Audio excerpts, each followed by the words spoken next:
Bien, amados hermanos, que el Señor les bendiga a todos. Es un privilegio muy grande y una bendición tener la oportunidad una vez más de poder llevar la palabra del Señor a cada uno de ustedes. Reciban un cordial saludo nuestros hermanos de la Iglesia del Camino Apopa, la Iglesia del Camino Mexicanos y nuestra filial en Arboledas, Tabernáculo Familiar de Adoración, y así todos los hermanos de las demás congregaciones y nuestros amigos que siempre están pendientes de la palabra del Señor. Que Dios les bendiga a todos. Esta oportunidad vamos a estar predicando bajo el tema Cuando Dios restaura. Ese es el tema que vamos a desarrollar con la ayuda del Señor. Y quiero leer en la palabra del Señor unos versículos en el segundo libro de Reyes, capítulo número 7. Quiero leer desde el versículo 1 al 3. Dice así la palabra del Señor, en el nombre del Padre, del Hijo y del Espíritu Santo. Dijo entonces Eliseo: oíd palabra de Jehová. Así dijo Jehová: mañana a estas horas valdrá el seah de flor de harina un siclo, y 2 seas de cebada un siclo a la puerta de Samaria.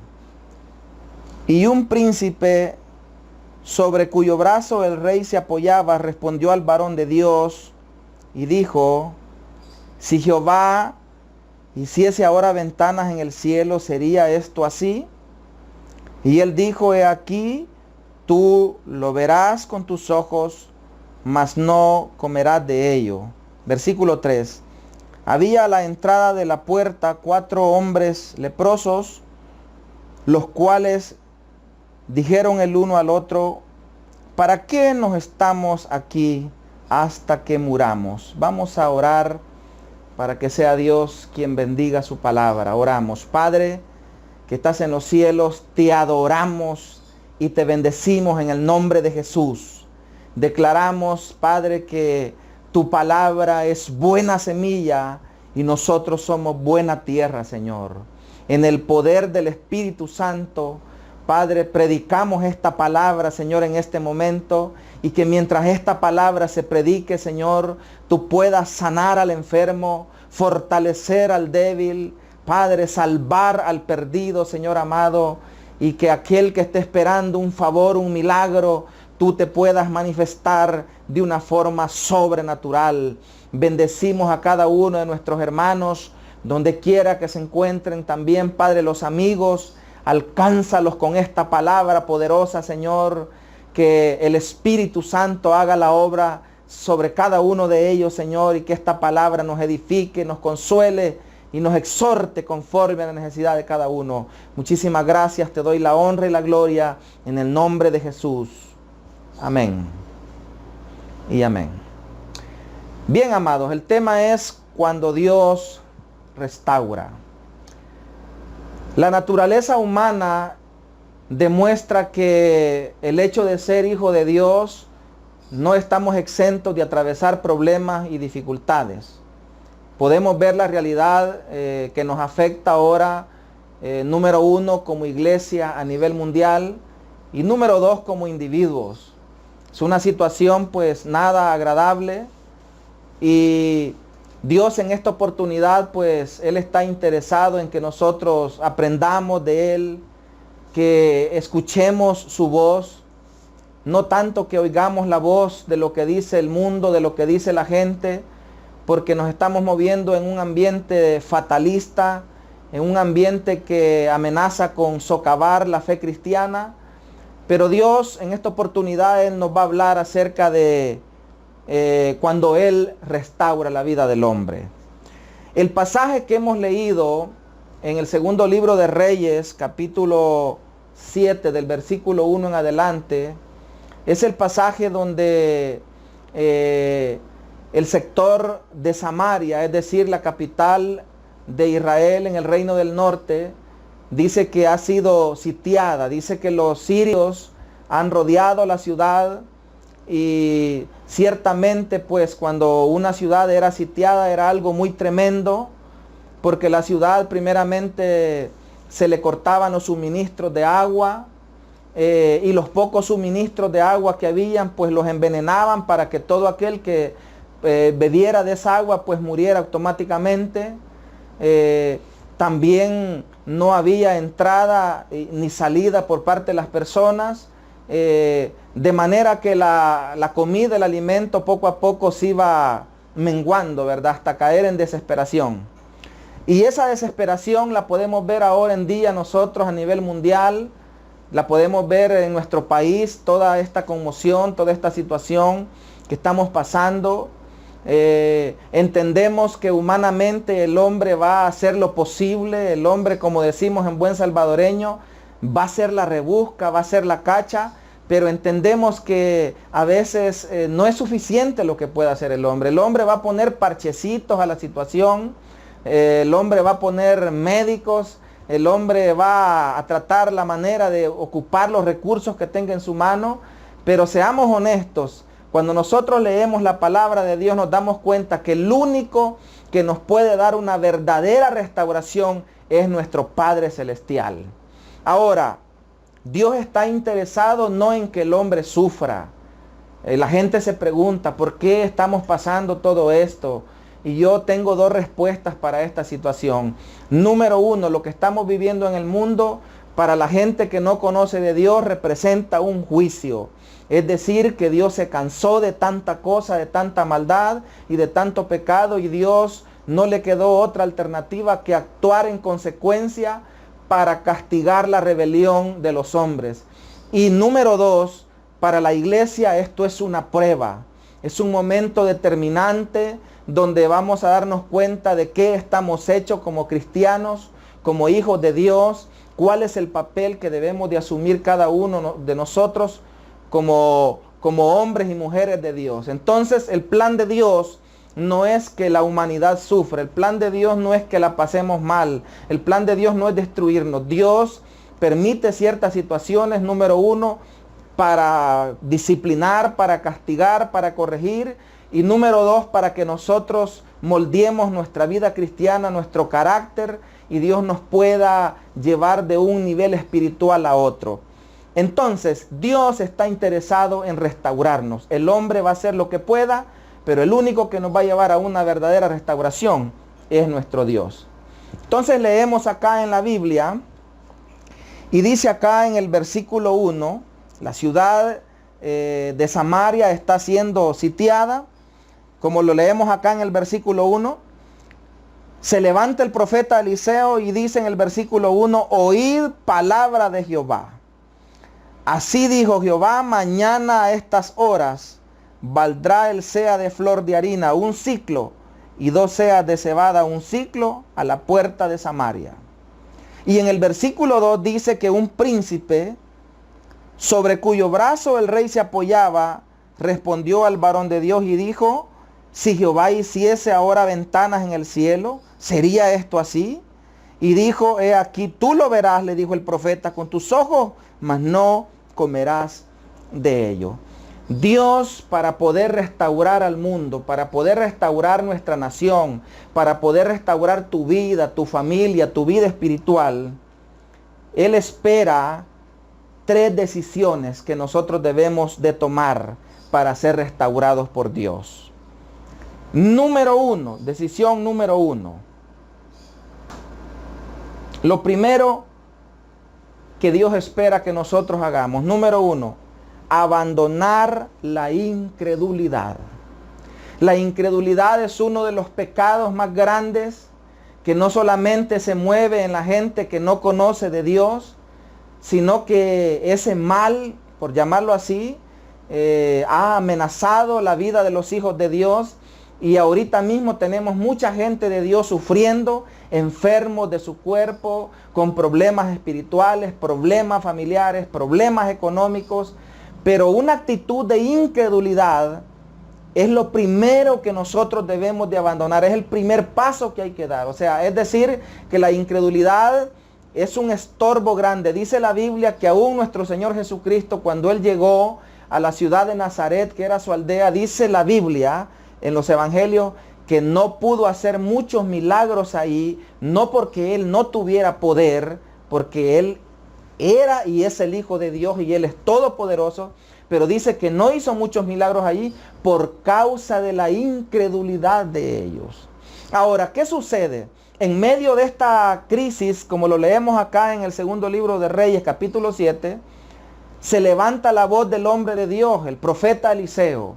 En medio de esta crisis que estamos viviendo a nivel mundial, Dios va a levantar su iglesia. Dios va a levantar a hombres y mujeres a los cuales Él ha llenado con el poder de su Espíritu Santo, y ellos van a dar una palabra que no venga de su corazón, sino que una palabra que venga del corazón de Dios. Ahora, ¿qué sucedió aquí en este pasaje? Dice la Biblia que un gobernador que se apoyaba en el brazo del rey, dice que hizo como una ironía, como un sarcasmo, como una burla. Por eso nosotros debemos de tener mucho cuidado cuando escuchamos una palabra que venga de parte de Dios. Es cierto, no toda voz que habla de Dios viene de Dios, pero hay palabra que viene de Dios, y cuando escuchemos una palabra que venga de Dios, no tratemos la manera de burlarnos, porque con Dios no se juega, amados. Entonces dice acá en el versículo número 2 que ese gobernador le habló al profeta Eliseo en un tono de ironía y le dijo: si acaso Dios hiciera ventanas en los cielos, ¿sería esto así? Y el profeta Eliseo le contestó en el nombre de Dios y le dijo: tú lo verás con tus ojos, pero no lo comerás, no lo disfrutarás. ¿Qué le estaba diciendo ahí? Tu incredulidad te va a llevar a ver lo grande que Dios va a hacer, pero no vas a tener el privilegio de disfrutarlo. Amados, ¿quiénes son los que disfrutan los milagros, las bendiciones? Todo lo que Dios ofrece es la gente que le cree a Dios, la gente que confía en Dios, la gente que aprende a respetar a Dios, no la gente que ven a Dios como un amuleto solo cuando le necesitas, solo cuando la enfermedad la tenés encima o solo cuando tenés el problema económico encima. No, la gente que respeta a Dios es la que aprende a confiar en Dios en cualquier circunstancia de su vida cristiana. Ahora, lo primero, abandonar la incredulidad. Y abandonar la incredulidad significa tres cosas. Uno, abandonar la mentalidad fatalista. Tenemos mucha gente fatalista.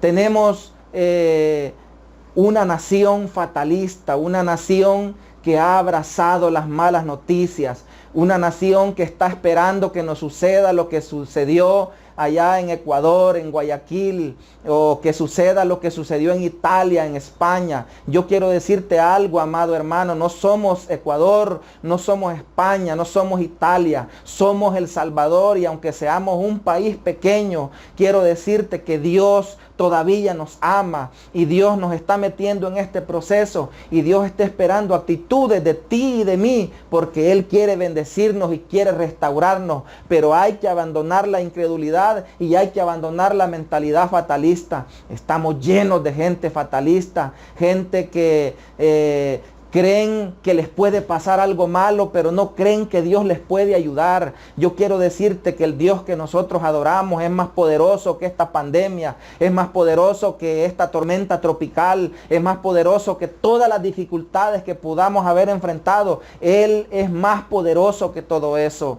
Ahora, abandonar la incredulidad significa dejar la mentalidad fatalista. Significa también no menospreciar las profecías de Dios. Es cierto, tenemos una cultura de falsificación y hay muchos falsos profetas que andan purulando por los aires, pero sí también hay hombres y mujeres de Dios en medio de esta dificultad. Todavía hay hombres que aman a Dios, todavía hay hombres a los cuales Dios les revela su palabra. Y cuando tú escuches una palabra que venga de parte de un hombre de Dios, no te burles, no juzgues. Si no conoces, si no sabes, mejor quédate con la boca callada. Entonces, dice acá que este hombre quiso burlarse del profeta Eliseo y él le dijo: lo verás con tus ojos, pero no lo comerás, no lo disfrutarás. Si tú quieres que Dios te restaure, abandona la incredulidad, abandona esa mentalidad fatalista de que ya me voy a morir, de que a mi abuelita le pasó. Si la Biblia dice: caerán a tu lado 1000 y 10.000 a tu diestra, mas a ti no llegará. Entonces deja que Dios haga lo que tenga que hacer, que Dios trate como quiera tratar tratar con la gente, con el mundo, pero tú tienes que dejar la incredulidad. También dejar la incredulidad significa entender que los tiempos de Dios son perfectos, amado. Dios no es un títere que tú y yo lo vamos a forzar a que Él actúe cuando nosotros queremos, porque nosotros los creyentes de este tiempo tenemos un mal que todo lo queremos para ayer, todo. Señor, quiero que me sanes ya. Señor, quiero que me bendigas ya. Señor, quiero que hagas esto por mí. Y yo te digo, Dios muchas veces hace las cosas porque nos ama, porque Él es bueno y Él está con nosotros. Pero quiero que entiendas esto. Los tiempos de Dios son perfectos. Dios va a manifestar su poder. Dios va a apartar su enojo. Dios va a quitar la plaga. Dios va a quitar la peste. Dios va a quitar las dificultades en el tiempo de Él, no en tu tiempo ni mi tiempo, porque nuestros tiempos, amados, son imperfectos, pero los tiempos de Dios son exactos, como cuando Él va a actuar. Entonces, ¿qué sucede en este pasaje? Dice la Biblia que ya había pasado algún tiempo de hambre en la ciudad, los sirios los tenían rodeados, había un ambiente de muerte, había un ambiente de confusión, pero Dios levantó al profeta en el momento que Él quiso y el momento en que Dios iba a actuar era el momento correcto. Por eso, amado hermano, abandonemos la incredulidad, abandonemos la mentalidad fatalista, no menospreciemos la voz de Dios y entendamos que los tiempos de Dios son perfectos. Dios nunca llega tarde. Él te va a sanar en el momento exacto. Él te va a sacar de la dificultad en el momento exacto. Solo hay que tener paciencia. Hay que saber esperar el momento en que Dios nos va a bendecir. Ahora, número 2. La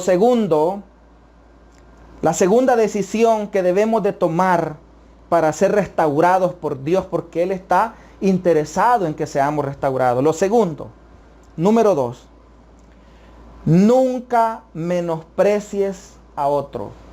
Nunca. En el versículo número 3 de este pasaje que hemos leído, dice acá, había en la entrada de la puerta 4 hombres leprosos, los cuales dijeron el uno al otro, ¿para qué nos estamos aquí hasta que muramos? Si tratáremos de entrar a la ciudad por el hambre que hay en la ciudad, moriremos en ella. Y si nos quedamos aquí, también moriremos. Vamos pues ahora y pasemos al campamento de los sirios. Si ellos nos dieren la vida, viviremos. Y si nos dieren la muerte, moriremos. Ahora, la segunda decisión, la segunda acción que debemos de tomar para que Dios restaure nuestra vida es no menospreciar a otros. Hay un problema grande en este mundo y es un problema que lo tiene la iglesia cristiana.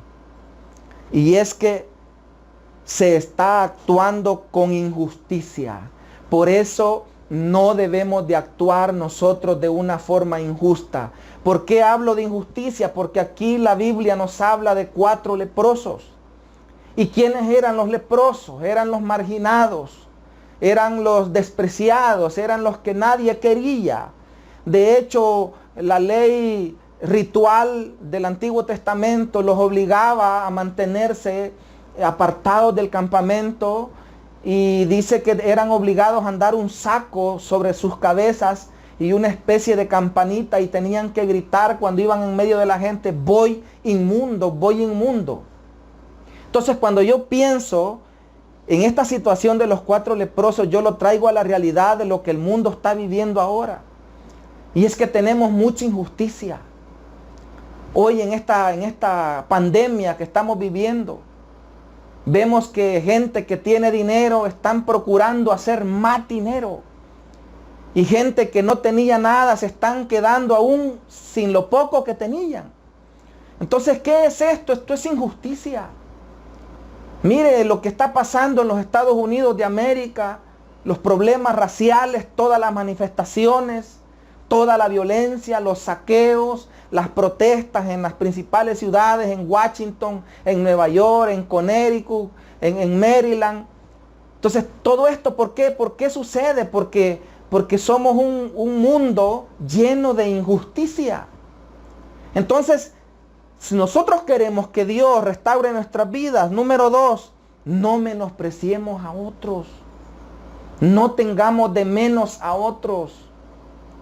No actuemos con injusticia y no cometamos el error que ha cometido este mundo de establecer clasificación de clases. Ah, no, dice, es que este es de la clase alta. Ah, no, es que este es de la media. Ah, no, este es que es de la clase baja. Quiero decirte que ante los ojos de Dios solo somos seres humanos que necesitamos la gracia y la misericordia de Dios. Por eso yo exhorto a la iglesia de Cristo Jesús que no practiquemos tales cosas dentro de la iglesia. A veces tenemos grupos de personas que porque tienen un estatus económico muy respetable no le hablan a la otra persona o ven de menos al otro prójimo, y eso no es correcto ante los ojos de Dios. Ahora, no menospreciar a otros significa no actuar con injusticia. Y número 2, también significa no menospreciar los instrumentos de Dios, amado. Todo el pueblo de Israel, los príncipes, el rey, los gobernadores, los religiosos, los conocedores de la ley de Jehová estaban completamente paralizados. Pero Dios, en su poder, en su misericordia, Él supo usar a 4 leprosos, a 4 personas que no valían absolutamente nada ante los ojos de la sociedad. Por eso, amado, no menosprecies a otro, no veas de menos a otro, porque al que tú ves así insignificantemente, Dios lo puede levantar. Aquel que está marginado de la sociedad, aquel quizás que no tiene una gran preparación académica, aquel que quizás no tiene una condición económica respetable ante los ojos de la sociedad, Dios lo puede levantar, porque para Dios no hay nada imposible. Cuando tú lees la Biblia, para que los designios de Dios se cumplan a lo largo de la Biblia, Dios usó personas que no tenía que haber usado, pero Él las usó porque a Él le plació, porque Dios levanta al que Él quiere, Dios usa al que Él quiere, y Él es soberano, y eso nadie se lo puede cuestionar a Dios. Nosotros leemos muchos ejemplos en la Biblia.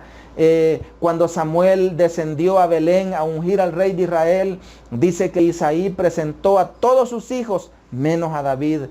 Es decir, al que no quisieron presentar, al que menos ellos tomaron en cuenta, es al que Dios quiso elegir.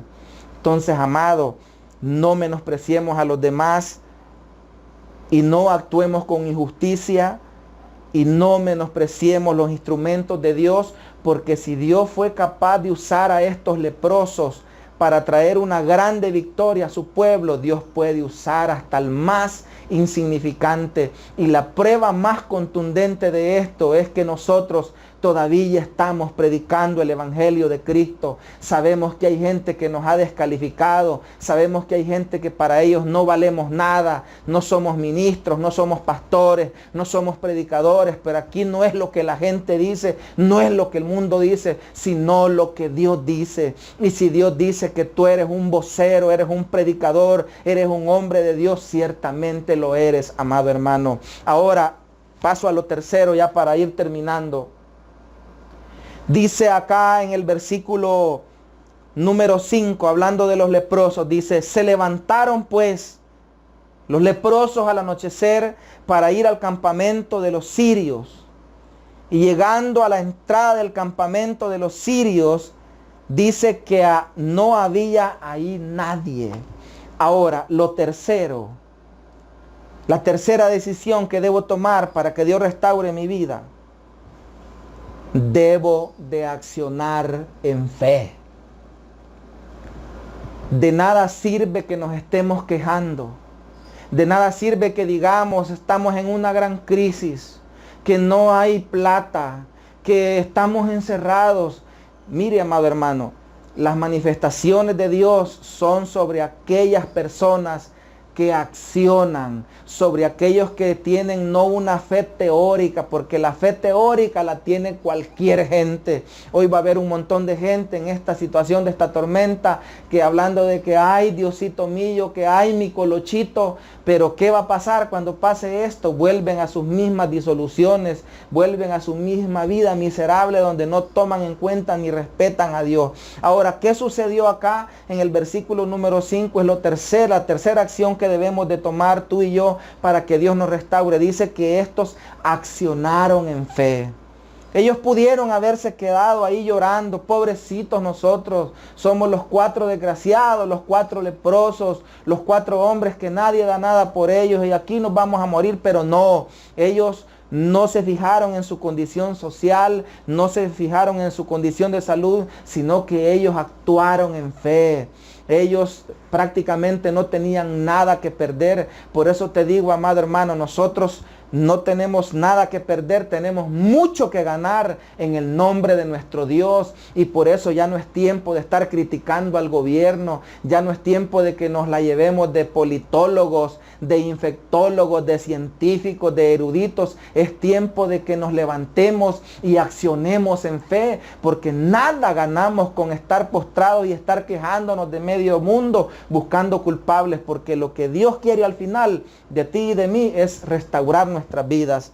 Ahora, dice acá, y yo ya voy a ir finalizando, dice acá en el versículo número 6, dice, después de haberse levantado, entraron al campamento. En el versículo 6, dice, porque Jehová había hecho en el campamento de los sirios que se oyese un estruendo de carros, ruido de caballo y estrépito de gran ejército, y se dijeron unos a otros, he aquí el rey de Israel ha tomado a sueldo contra nosotros a los reyes de los heteos y a los reyes de los egipcios para que vengan contra nosotros.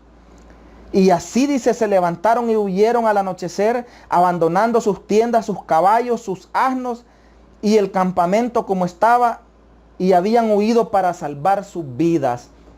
Cuando tú accionas en fe, debes de entender que Dios jamás está quieto. La gente piensa que Dios es un viejito que está en una mecedora, que está, verdad, que ya no aguanta, que tiene artritis. No, amado hermano. Dios es eterno. Él es el alfa y la omega, el principio y el final. Los que tenemos problemas de hipertensión somos los hombres, problemas de azúcar. Dios no tiene esos problemas porque Dios es eterno y Dios es todopoderoso. Y Dios, cuando tú crees que ya estás hundido, que ya estás terminado, que ya te vas a morir, que ya no hay esperanza, déjame decirte que en lo que tú estás en esa condición, Dios está haciendo algo para levantarte. Dios está haciendo algo para ayudarte. Dios está moviendo sus teclas. Dios está moviendo sus propósitos alrededor de ti, porque Él te va a dar sorpresa, porque Dios no quiere tu muerte. Lo que Dios quiere es restaurar tu vida, porque Él te ama y Él es bueno contigo. Ahora, ¿qué sucedió? Mientras toda la nación estaba, por decirlo así, encerrada, sin esperanza, frustrados, amargados, Dios estaba haciendo un gran milagro en el campamento, porque se oyó un murmullo de tropas y eso no venía de hombres, venía de Dios. Ahora, ¿qué sucede? Dice de que tuvieron temor y huyeron. ¿Cuándo huyeron? En el momento que Dios actuó. Por eso debemos de esperar que Dios actúe. Y me llama poderosamente la atención. Y mire lo que dice acá, y aquí vamos a ir terminando. Dice acá en el versículo 8, dice, cuando los leprosos llegaron a la entrada del campamento, entraron en una tienda y comieron y bebieron. Y tomaron de allí plata, oro, vestidos. Y fueron y los escondieron, dice, y vueltos entraron en otra tienda y ahí también tomaron y fueron y lo escondieron. Luego se dijeron el uno al otro, no estamos haciendo bien, hoy es día de buena nueva. Nosotros callamos y si esperamos hasta el amanecer nos alcanzará nuestra maldad. Vamos pues ahora, entremos y demos la buena noticia en la casa del rey. Cuando tú accionas en fe, te conviertes en un portador de buenas noticias. Hoy tenemos mucha gente quejándose y maldiciendo y poniendo en vituperio el nombre del Evangelio, el nombre de Cristo. A veces es una pena que nos comportemos así porque la gente está pendiente de nuestro testimonio. Pero si tú y yo nos movemos y accionamos por medio de la fe, déjame decirte que vamos a ser portadores de buenas noticias. Ahora, Dios hizo un gran milagro mientras todos estaban frustrados, mientras nadie tenía esperanza, Dios estaba actuando. Tú ahorita quizás sientas que no tienes dinero casi, sientas que tu salud se está empeorando, pero déjame decirte que Dios algo está haciendo, que tenemos que creerle a Él porque Él está interesado en restaurar nuestra vida. ¿Qué hicieron los leprosos finalmente? No se quedaron ellos solamente con la bendición, sino que ellos fueron portadores de la buena noticia. Movámonos en fe, accionemos en fe y convirtámonos en portadores de buenas noticias porque nuestro Dios jamás está quieto. Él algo está haciendo. Cuando tú sientes que ya no puedes, Dios algo está haciendo, hermano. Por eso yo quiero animar tu vida en esta hora. Y finalmente luego en los versículos finales, ¿verdad? Dice que finalmente todo el pueblo salió y dice que llegaron y tomaron lo que era de ellos. Con esto voy terminando. Quizás tú en esta situación que estamos viviendo, tú has perdido algo. No sé qué has perdido dinero, has perdido tu trabajo, has perdido tu salud, pero déjame decirte que cuando Dios actúe y Dios va a comenzar a actuar a partir de esta palabra, te lo declaro en el nombre de Jesús. Vas a recuperar lo que es tuyo. Dios te va a devolver tu salud. Dios te va a devolver tu comunión. Dios te va a devolver tu paz. Dios te va a devolver todo lo que hayas perdido. Dios te lo va a devolver. Pero tenemos que dar estos pasos para que Dios cumpla su propósito de restauración en cada uno de nosotros. Finalmente dice que toda la gente de Israel llegó y recuperó lo que les había quitado los sirios. Y finalmente dice que el hombre que dudó de la palabra de Dios se quedó en la entrada de la ciudad. Y dice que la gente lo atropelló. Y ahí murió. ¿Por qué razón? Porque la incredulidad mata. La gente que es incrédula no se puede sanar de una enfermedad. La gente que es fatalista, la gente que solo ven el pelo en la sopa, esa gente nunca van a llegar a nada porque los negocios y los tratos de Dios son con la gente que tiene fe, con la gente que le cree al Dios Todopoderoso. No creamos en las noticias de los hombres, creámosle a la palabra de Dios porque Dios no miente. Y finalmente dice la Escritura que se paró el profeta Eliseo y él dijo exactamente lo que había dicho en el versículo número 1. Dice que comenzó a venderse la harina al precio que él había dicho. ¿Por qué razón, amado hermano? Porque cuando Dios ha decidido restaurar tu vida, no va a haber nada que lo detenga. Cuando Dios ha decidido actuar y bendecirte, no importa que haya crisis, no importa que haya enfermedad, no importa que tus enemigos te tengan asediado, no importa que hayas perdido tu trabajo, no importa que no te dejen congregarte, no importa que esté la pandemia, no importa que esté la tormenta tropical. Cuando Dios ha decidido bendecir nuestras vidas, no hay nada que lo detenga. Así que yo con esta palabra quiero fortalecer tu vida y yo quiero que tú ahí donde estás inclines tu rostro porque yo quiero hacer una oración para ir terminando. Vamos a orar. Padre que estás en los cielos, muchísimas gracias. Yo te pido en el nombre de Jesús que tú bendigas a tus hijos, Padre Celestial, y que nosotros podamos ser portadores de buenas noticias. Y que nosotros, Padre mío, seamos gente que dejemos la incredulidad para ver tu gloria. Porque tu palabra dice, no te he dicho que si creyeres, verás la gloria de Dios. Ahora yo sé y declaro que veremos tu gloria muy pronto, Jesús. Sé que a partir de este momento, Señor, tú has comenzado a actuar. Tú desde ya te has estado moviendo para glorificarte en la vida de tus hijos, Padre mío. Ahora en el nombre de Jesús, Padre, abandonamos toda injusticia para que tú nos restaures, para que tú nos bendigas, y nos comprometemos, Señor, a actuar y a levantarnos en fe, mi Dios amado, porque tú siempre estás haciendo algo para bendecirnos a nosotros. Ahí donde se encuentran tus hijos, Padre, ahí donde están pasando la tribulación, yo envío esta palabra, Señor, sobre ellos, para que tú, Padre, los restaures, para que tú los bendigas, Señor, y hagas cosas grandes para la gloria de tu nombre. Muchísimas gracias, Señor, en el nombre de Jesús. Amén y amén. Que el Señor me les bendiga. Les saludó el pastor Enrique Barraza. Hasta pronto, hermanos. Bendiciones.